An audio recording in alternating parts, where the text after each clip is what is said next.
আসসালামু আলাইকুম। আমি আপনাদের গাজীপুরের বোন জ্যোতি ফারদিন ব্লগ থেকে আবারও চলে আসছি নতুন একটি ব্লগ ভিডিও নিয়ে। তো আপনারা সবাই কেমন আছেন? আলহামদুলিল্লাহ আমি ভালো আছি।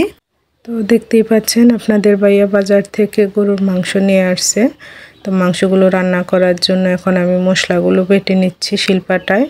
তো আমি একটু জিরা ভেজে এগুলো ফাঁকি করে নিচ্ছি, তারপরে আদা রসুনও বেটে নেব।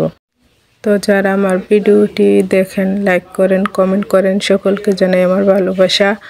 আর যারা এখনও দেখেননি তারা সম্পূর্ণ ভিডিওটি দেখার অনুরোধ রইল। লাইক করবেন, কমেন্ট করবেন আর সাবস্ক্রাইব করে দিবেন, কারণ আপনাদের ভালোবাসায় পূর্ণতা পেলেই আমি সামনে গিয়ে যেতে পারবো।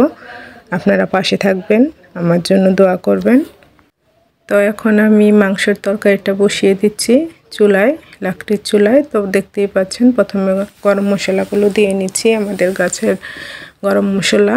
তো এরপর দিয়ে দিয়েছি পেঁয়াজগুলো লাল লাল ভাজা হয়ে গেলে দিয়ে দিচ্ছি আদা বাটা, রসুন বাটা, জিরা বাটা, পরিমাণ মতো লবণ, হলুদ, মরিচ, ধনিয়ার ফাঁকি, এগুলো দিয়ে গরম মশলা আমি একটু বেটেও নিয়েছিলাম, ওগুলো সব দিয়ে দিয়েছি। তারপর আমি ভালো করে নেড়ে চেড়ে কষিয়ে এখন দিয়ে দিচ্ছি মাংস।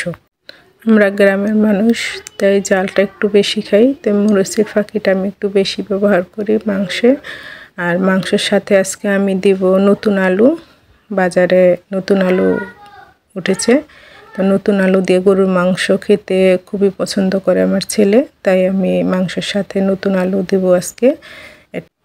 তো এখন যেহেতু শীতকাল, হরেক রকমের সবজি সমারোহ।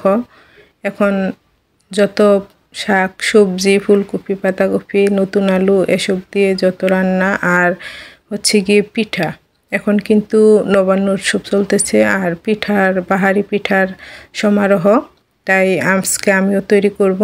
তো মাংসটা আগে রান্না করে নিচ্ছি, রান্না করা শেষ হয়ে গেলে আমি পিঠাও তৈরি করব, চাউলের রুটি পিঠা।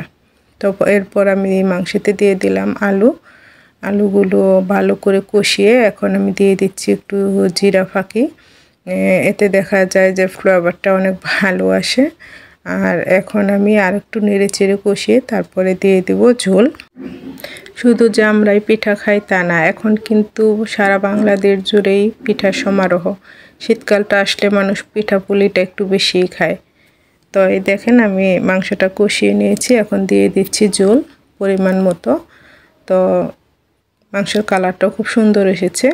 তা মাংসগুলো হতে থাক।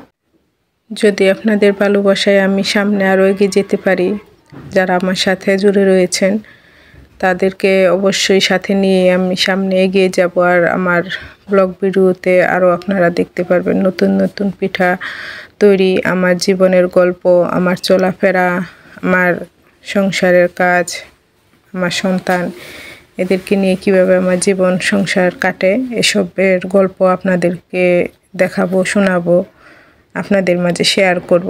তো দেখতেই পাচ্ছেন আমি চুলায় বসিয়ে দিয়েছি গরম পানি। এখন আমি দিয়ে দিচ্ছি চাউলের গুঁড়া। তো চাউলের গুঁড়াটা আমি মেশিনে করে এনেছিলাম। তো এখন আমি এগুলো রুটির জন্য তৈরি করছি। তো এদিকে দেখতেই পাচ্ছেন আমার এক খালা আমাকে কাজে সাহায্য করছে, উনি আমাকে একটু নেড়ে চেড়ে দিচ্ছে। তো এখন আমি রুটিটা তৈরি করার জন্য প্রথমে ডোটা তৈরি করে নিলাম।